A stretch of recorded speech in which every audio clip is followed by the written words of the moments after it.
তেওঁলোকে ইতিমধ্যে 5টা ফাইনেন্সিয়েল ইয়ার পালে প্রমোদ বড়োর সরকারে কি যুক্তিত এই বিটিসি থকা প্রমোদ বড়োর সরকারখনে 6টা বাজেট লয় 6টা বাজেটর কাম কাজ করিব আমি কিন্তু কনস্টিটিউশনাল হয় না নহয় আমি কিন্তু আচরিত হইছো আমি সময়মতে ইলেকশন লাগে এতিয়াও পাতিব পৰা অৱস্থাত আছে আমি আশা কৰিছো আদাৰওয়াইজ যেতিয়া ইলেকশন পাতে তেতিয়া ইলেকশন খেলিবলৈ আমি প্ৰস্তুত হৈ আছো বিগত সময়ত বিপিএফৰ যিকেইটা নিৰ্বাচন অৱতীৰ্ণ হৈছে আপোনালোকে পৰাজয় লোক দেখিছে তেনে ক্ষেত্ৰত 2025 নিৰ্বাচন হয় তেনেহলে আপোনালোকৰ কিমান না চাওক আপোনালোকে এটা কথা ভালকে জানে আমি ইয়াত কোনোদিন হাৰাই নাছিলো যোৱাবাৰো আমি হাৰা নাই আমি 17খন আসন পাইছো কোনটো দলে পাইছে 10টা আৰু 11টা পাইছে তেওঁলোকে দুটা দলে লগ লাগি অন্যায়ভাৱে হাগ্ৰামা মহিলাৰিক সৰকাৰ গঠন কৰিবলৈ তেতিয়াৰ গভৰ্ণৰে মাতা নিশ্চয় গভৰ্ণৰৰ ওপৰত কাৰোবাৰ ইংগিত আছে যে ইংগিতে গভৰ্ণমেণ্টক বাধ্য কৰালে যে মাইনৰিটি পোৱাবিলাকক তেওঁলোকে হয় আমাৰ এই 6 আমাৰ যে ট্ৰাইব্যুনেল আমাৰ যে অধিৱেশনখন হৈছে তাত আজি আমি আহি শেষ কাৰ্য হৈছে আমাৰ এইটো প্ৰতিনিধি সভাখন যোৱাকালি দুখনকৈ সভা হ'ল আমাৰ PNB CWC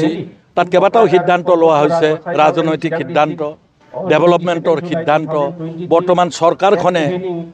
ৰাইজক যি মিছা প্ৰতিশ্ৰুতি দিছিল তাৰ ওপৰতো আমি কাউণ্টাৰ আগন্তুক দিনত কেনেকৈ কৰিম তাৰ ওপৰত আমাৰ আলোচনা হৈছে আৰু সেই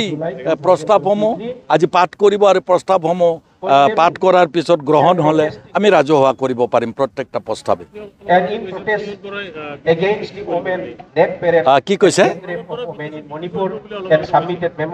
প্ৰমোদ বড়ো এতিয়ালৈকে মই কোৱা কথাটো কৰিছে তেওঁ যিটো কাম কৰিছে আজি আপোনালোকে যদি আমাৰ অধিকাৰবিলাক BTC চুক্তিমতে যিবিলাক অধিকাৰ আছিল এটা এটা অধিকাৰ লৈ গৈছে যিকেইটা DC আছে DCকে এটা ক্ষমতা তেওঁ ইতিমধ্যে হস্তান্তৰ কৰিছে তেওঁ 16টা ডিপাৰ্টমেণ্ট তেওঁ গতাই দিছে ল'ৰা ছোৱালীসকলৰ যি চাকৰি দিয়াৰ ক্ষমতা সেই ক্ষমতা ৰাজ্য চৰকাৰে ইতিমধ্যে এক্সাৰচাইজ কৰিলে গতিকে বেলেগে আৰু কি বিক্ৰী কৰিবলৈ আছে মইতো ভাবোঁ যে ভৱিষ্যতে প্ৰমোদ বড়ো ডাঙৰীয়াই BTC একো ৰাখিব বুলি মই নাভাবোঁ সেইকাৰণে মই কৈছোঁ তেওঁ পাৰিলে অলপ বেছিকৈ পইচা পালে BTCখনো বিক্ৰী কৰাৰ কথা ভাবিব পাৰে মই আজি দুটা মহা অভিযোগ তেওঁৰ বিৰুদ্ধে আনিছোঁ প্ৰথম মহা অভিযোগটো হৈছে তেওঁ ঘৰে ঘৰে বা এটা ভোটৰ বিপৰীতে এটা চাকৰি দিম বুলি কৈছে প্ৰমোদ বড়োৱে ৰাজহুৱা মঞ্চত উত্তৰ দিয়ক ক'ত আপুনি চাকৰি দিলে নাম্বাৰ 1 নাম্বাৰ 2 তেওঁ কৈছিলে এইখন ছুইজাৰলেণ্ড বনাম বুলি এতিয়া BTCখন ছুইজাৰলেণ্ড হৈছে নে হাগ্ৰামা মহিলাৰে বনোৱা ৰাস্তাকেইটাকে তেওঁ ৰিপেয়াৰ কৰিব পৰা নাই কোনখন তেওঁ তললৈ নিলে নে ওপৰলৈ নিলে গতিকে প্ৰমোদ বড়ো ৰাজহুৱাভাৱে উত্তৰ দিয়ক যে তেওঁ এইখন কি যুক্তিত ছুইজাৰলেণ্ড বনাব খুজিছিল এই দুটা মহা অভিযোগ দিছোঁ আৰু বহুত অভিযোগ আছে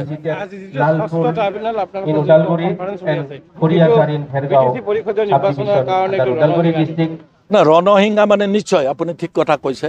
আমি ৰণসিংহা বুজাইছোঁ বুলি ক'ব পাৰে এইখন ৰাজহুৱা মিটিং নহয় ইয়াৰ পিছত আমাৰ ৰাজহুৱা মিটিংবিলাক হ'ব তেতিয়া আপোনালোকে ৰাইজৰ সঁহাৰিটো নিশ্চয় কৰি দেখিবলৈ পাব আমি ৰণসিংহাই বুজাইছোঁ যে BPF ফিল্ডত ইতিমধ্যে নামিছে আৰু আজিৰ পিছত আৰু গভীৰভাৱে ইতিমধ্যে যেহেতু প্ৰাৰ্থীসকলৰ 70% আবেদন ইতিমধ্যে আমি পাইছোঁ আৰু 30% আবেদন এসপ্তাহৰ ভিতৰত আহিব 1 তাৰিখলৈকে আছে গতিকে মই ভাবোঁ আমি যুদ্ধত ইতিমধ্যে নামিছোঁ আৰু এই যুদ্ধত আমি বিজয়ী হ'ম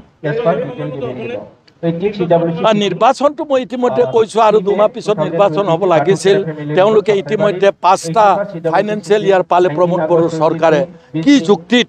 এই BTC থকা প্ৰমোদ বড়োৰ চৰকাৰখনে 6টা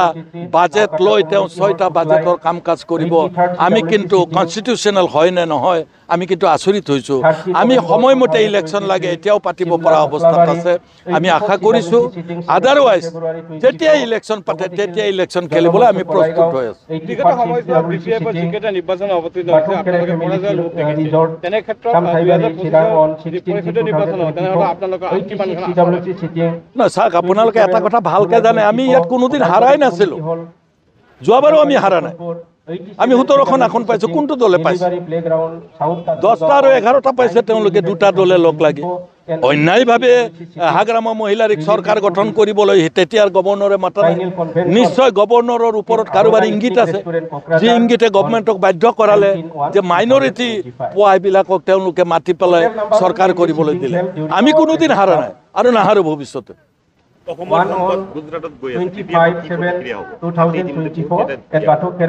সেইটো এটা বেলেগ বিষয়। কোনোদিনে কোনো কাৰণতে অমাত জীৱ সেইবোৰ, সেই অমাত জীৱসমূহ কি কাৰণত ৰাজ্য চৰকাৰৰ তাত হাত আছেনে নাই,